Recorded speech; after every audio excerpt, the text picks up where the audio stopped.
kebun teh ini. Sampai ke sana, jangan ikut saya. Teh ini kau jelas kah? ditanam sekitar tahun 2010 yang merupakan pembaruan dari tanaman teh yang lama. Teh yang lama itu ditanam oleh Belanda penjajah kita. Namun seiring Indonesia merdeka, kekuasaan diambil alih oleh pribumi dan hasilnya pun menjadi milik pribumi. Tanaman teh ini ditanam dengan stek daun, yaitu daun yang tua seperti ini digunting seperti ini kurang lebih, dan masukin ke dalam tanah. Nah, begitulah cara menanam teh yang dinamakan stek daun. Suasananya dingin loh. Kita sekarang berada di mana ini? Bogor apa Sidamanik City? Buka kartu loh. Ini Bogor. Bogor ya. Daerah mana itu, Mas? Daerah Bandung, Jawa Barat. Lagian mana ada Sidamanik sekeren ini?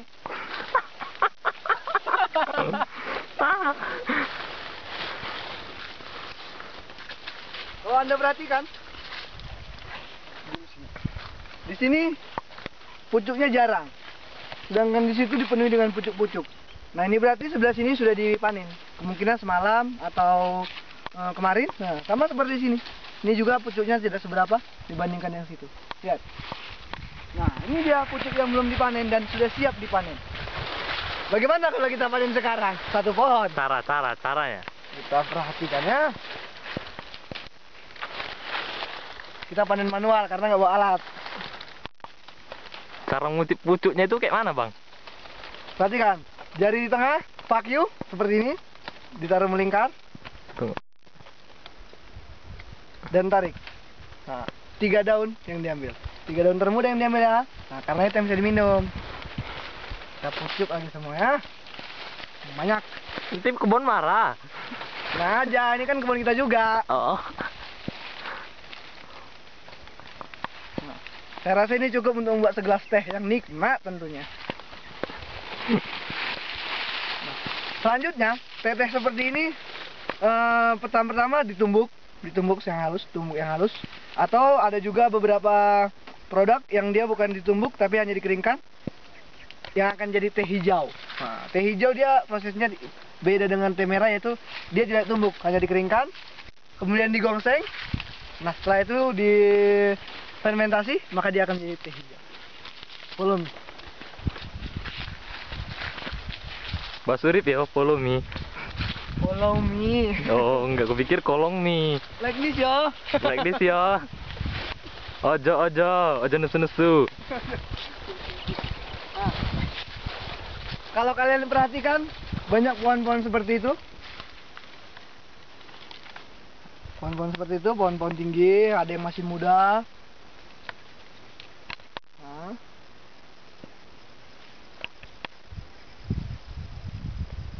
Itu adalah pohon spesial untuk teh.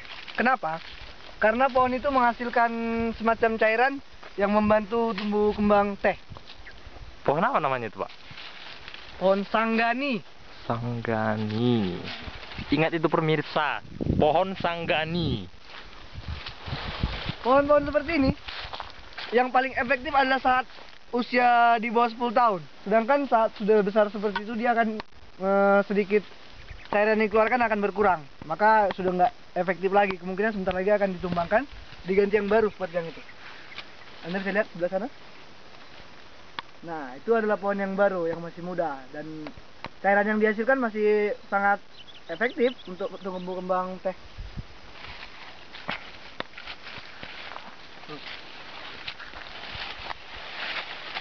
Belajar pertanian kayaknya ini, Bang. Kita kan anak USI. Universitas Simalungun. Oke. Pemirsa bisa lihat, sebelah sana dibatasi dengan sawit. Sebelah sana dengan sawit. Nah, sebelah sana juga sampai sebelah sana, sampai sebelah sana semua. Tiga penjuru dibatasi dengan sawit, sedangkan penjuru depan sekali itu berbatasan langsung dengan jalan raya dan pemukiman penduduk. Ini sebenarnya semua ini tadinya sama seperti ini, teh juga. Namun pemimpin di tempat ini memutuskan untuk mengganti produksinya dengan sawit karena merasa produksi sawit lebih menguntungkan. Namun mereka tetap membiarkan beberapa hektar tehnya tetap hidup agar menjadi daya tarik buat tempat ini. Dan saya akui memang ini sudah jadi daya tarik. Bukan begitu? Oh iya, katanya di pohon teh itu banyak ularnya, iya nggak Pak? Ah, benar sekali. Tadi kameramennya sudah kena tuh. Itu kan ulat Pak. Oh, ular. Ular. Di pohon teh tidak ada ular. Itu perlu diklarifikasi. Pohon teh tidak ada ular. Di pohon teh yang banyak itu tikus, sehingga ular itu bukan berasal dari sini, melainkan dari sawah yang ada di sebelah sana. Sebelah sana banyak sawah.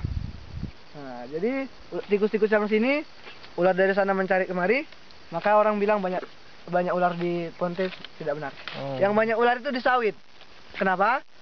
Sewaktu penanaman sawit, mereka sengaja menebarkan beberapa truk ular. Saya melihat sendiri dengan mata kepala saya sendiri. Mereka menyebarkan beribu-ribu ular di dalam karung. Anak ular dewasa mereka sebar dalam karung di semua sawit-sawit ini banyak ular, dari ular kobra, anaconda, sanca, semua ular. Karena mereka menjaga biar tidak banyak tikus yang makan di sawit. Itu tujuan utama. Sedangkan tujuan kedua, biar para ninja takut. Nah, itu terbukti. Sudah berapa tahun usia sawit di sini belum ada ninja. Tidak seperti di Lampung, di Pekannya yang banyak sawit itu tuh. Sini tidak ada. Aman, bro. Jadi kalau dia para pemanennya itu apa nggak digigit ular gitu Pak? Nah, pemanennya kan pakai ada apa ya? Namanya juga ini dibuat perusahaan. Pemanennya tahu apa akalnya biar nggak kena gigit atau di mana aja yang rawan gitu. Nah, jadi pemanen saat tahu di mana mereka menyebarnya, mereka akan sedikit menjaga tempat itu kok, sedikit berhati-hati ketika di tempat itu. Dan di tempat yang mereka tahu tidak disebar ular, mereka akan leluasa kan memanen ular.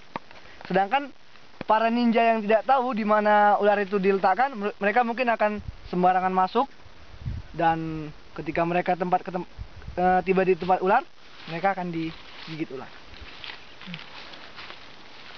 Oh, gitu ya Pak ya. Saya pikir selama ini ular itu memang gimana ya? Ada di pohon teh dia karena dia tempatnya agak rindang atau gimana? Oh, tidak. Di teh lah tempat yang paling jarang ular sebenarnya. Karena teh itu bagaimana ya? Terlalu dingin untuk jadi tempat ular. Ular tidak suka yang dingin. Ih, kebanyakan ular suka yang lembab-lembab loh Pak. Contohnya ular apa? Yang Anda tahu suka yang lembab-lembab? Rata-rata ular itu suka yang lembab lah Pak, setahu saya Pak, setahu saya. Mereka suka yang lembab tapi tidak sejuk. Beda tuh yang lembab sama sejuk. Nah, sejuk itu dingin loh, lembab itu berair. Lembab bisa hangat juga kan? Nah, sawit, kalau di sawit baru itu pasti ada ular. Apalagi sawit di sini yang sebar ular. Hati-hati ya di sini. Foto. Hati-hati kalian di sana ya, hati-hati kalian. Di sini keren. Mati. Ini keren kali foto Indri. Ada pohonnya pula Indri. Kau tutuplah acaranya. Oke, sekian dulu perjalanan di perkebunan teh Babutong. Sampai ketemu lain waktu. Stay tune terus di andre.co. Like this yo. Like this ya.